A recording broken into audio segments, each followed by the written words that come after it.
और हम लोगों ने तय किया है कि 25 के पहले 12 लाख नौकरी हम लोग देंगे और 20 लाख रोजगार का अवसर पैदा करेंगे। इसके बाद ही हम लोग चुनाव में जाएंगे। नमस्कार, प्रणाम। मैं गोपाल जी और आप देख रहे हैं बिहार जूम। अभी हमारे साथ श्रम संसाधन विभाग के मंत्री श्री संतोष कुमार सिंह जी हैं। सबसे पहले सर आपका स्वागत है बिहार जूम। बहुत बहुत धन्यवाद। तो सर अभी बेरोजगारी का मुद्दा चल रहा है, बहुत सारे युवा जो है पढ़े लिखे इधर उधर घूम रहे हैं, तो क्या उनके लिए आपके डिपार्टमेंट में कोई रोजगार का मेरा डिपार्टमेंट में नहीं, बिहार सरकार ने तय किया है कि मेरे यहाँ जितने बच्चे हैं जो चाहे वो टेक्निकल डिग्री हो या जनरल डिग्री हो, सबके लिए रोजगार का अवसर पैदा किए हैं। और इतनी काफी वैकेंसी अकेले स्वास्थ्य विभाग में 40,000, मेरे यहाँ अभी 5700 वैकेंसी निकली है कई पदों के लिए, स्वीपर के लिए, प्यून के लिए और क्लर्क के लिए, ऐसे कई पद है क्रिएट किया गया है।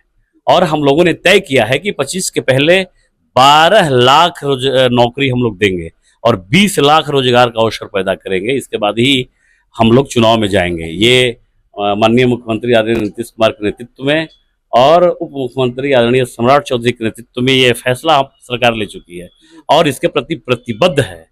हम लोग चिंता आपके चैनल के माध्यम से, वैसे हमारे युवा साथी अभी बहुत ज्यादा चिंता करने की जरूरत नहीं है। सरकार आपके घर तक आएगी और आपको रोजगार और नौकरी का अवसर प्रदान करेगी। सर नौकरी का अवसर आप देते हैं, लेकिन एग्जाम जो है, एग्जाम में पेपर लीक हो जाता है। देखिए पेपर, देखिए कुछ तो लोग ऐसे हैं जो इसी काम में लगे हुए हैं, लेकिन इतना जरूर है कि बिहार के लोग ये मानते हैं कि ये जो सरकार है, ये सरकार किसी को गलत करेगा उसको छोड़ेगी नहीं। उसका जगह सुनिश्चित है कॉन्स्टिट्यूशन के आधार पे, या तो जेल के अंदर रहेगा, नहीं तो फिर कहाँ रहेगा सबको मालूम है। इसलिए कुछ लोग रहते हैं यार, ऐसा नहीं हो सकता है कि जीरो टॉलरेंस हो पाएगा। जीरो टॉलरेंस की सरकार की नीति हम लोग कर रहे हैं, लेकिन कुछ गड़बड़ करने वाले लोग रहते हैं तो करते ही हैं, लेकिन उसका भी एकदम त्वरित निष्पादन करके सबका सुनिश्चित जगह पर बैठाने का काम करते हैं हम लोग। सर इलेक्शन 2025 आप लोगों के लिए कितना चुनौतीपूर्ण रहेगा सर? कोई चुनौती नहीं है यार। ये सारे बिहार के लोग आदरणीय प्रधानमंत्री नरेंद्र भाई मोदी और बिहार के मुखिया आदरणीय नीतीश कुमार के नेतृत्व में जो सरकार चल रही है, डबल इंजन की सरकार चल रही है, विकास की जो गंगा बह रही है, एक नया बिहार, विकसित बिहार बनाने के लिए भारतीय जनता पार्टी और एनडीए की सरकार में बिहार के लोग भरोसा रखते हैं। पूर्णतः मेजॉरिटी के साथ, एब्सोल्यूट मेजॉरिटी के साथ एनडीए की 25 में सरकार बनी। कोई चुनौती नहीं है। क्या चुनौती हो सकता है? चारा खाने वाले से क्या चुनौती हो सकता है? नौकरी बांटने वाले से, ये जो जमीन लेके नौकरी बांटने वाले से क्या हो सकता है?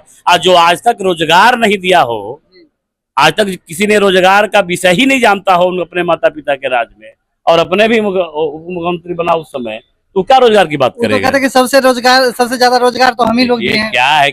क्या है ना कि एक्चुअली अब हम नहीं कहते हैं, आप ही लोग पता नहीं कहीं टीवी पे देखते हैं कि लोग कहता है कि 9वां पास है, तो 9वां पास है। तो अब चूंकि उप मुख्यमंत्री थे, कोई वो संवैधानिक पद नहीं है, ये माननीय मुख्यमंत्री का विशेषाधिकार होता है और माननीय मुख्यमंत्री जी के विशेषाधिकार में ही तय होता है कि नौकरी देना है, कि रोजगार का अवसर पैदा करना है, आगे क्या विजन रहेगा बिहार के लिए, क्या और हम कई नया काम कर सकते हैं, रोजगार का अवसर पैदा कैसे कर सकते हो, माननीय मुख्यमंत्री जी का विशेषाधिकार होता है। और बिना माननीय मुख्यमंत्री के सहमति का कोई काम नहीं कर सकता है। अब अनर्गल प्रलाप कर रहे हैं, तो प्रलाप करने से कोई फायदा है? अभी 4 उपचुनाव हुआ ना, कहाँ गया रोजगार? कहाँ गया ना? वो तो बोले सर वोट बढ़वा लेते हैं आप लोग उपचुनाव में। ऐसा कैसे वोट बढ़वा लेंगे यार? अरे ऐसा कुछ नहीं है, उनपे अब कोई भरोसा नहीं कर रहा है। ये 25 वाला जो ये लोकसभा का जो चुनाव हुआ, उसमें लग गया कि ये लोग कुछ खटाखट, कुछ फटाफट, ये लोग झूठ मूठ के बहला के, और गांव में जो हमारे दलित महिलाएं हैं, गरीब महिलाएं हैं, उनको लगा कि अरे बाप रे, लगता है कोई पैसा देने वाले आया है।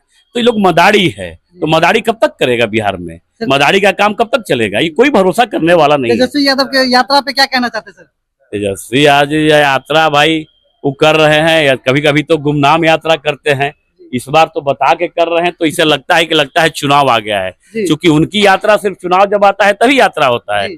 और माननीय मुख्यमंत्री जी जब 2005 से एनडीए की सरकार बनी है, तब से यात्रा पे हर साल यात्रा पर निकलते हैं, और यात्रा का फलाफल निकलता है, चाहे साइकिल योजना हो, चाहे पोशाक योजना हो, जो चाहे मेरी महिलाओं, गरीब महिलाओं के लिए 50% पंचायती राज में आरक्षण का विषय हो, जी। चाहे शराबबंदी हो, तो वो यात्रा निकलते हैं कि बिहार आगे और कैसे बढ़ सके इस विजन के साथ। और गांव के हमारे जो गरीब महिलाएं हैं, गरीब हमारे लोग हैं, उनसे बात करके, संवाद करके और बढ़िया से बेहतर क्या किया जा सकता है। लेकिन तेजस्वी जी को बताना चाहिए कि अपने माता पिता जी के और इस राज्य में अभी तक कितने बार यात्रा पे निकले, और यात्रा पे निकले तो बिहार के विकास के लिए और नए बिहार, एक विकसित बिहार हो, इसके लिए उन्होंने क्या किया। आपके चैनल के माध्यम से और बिहार की जनता को उनको ये बताना चाहिए, सिर्फ यात्रा करने से कुछ होने जाने वाला नहीं है।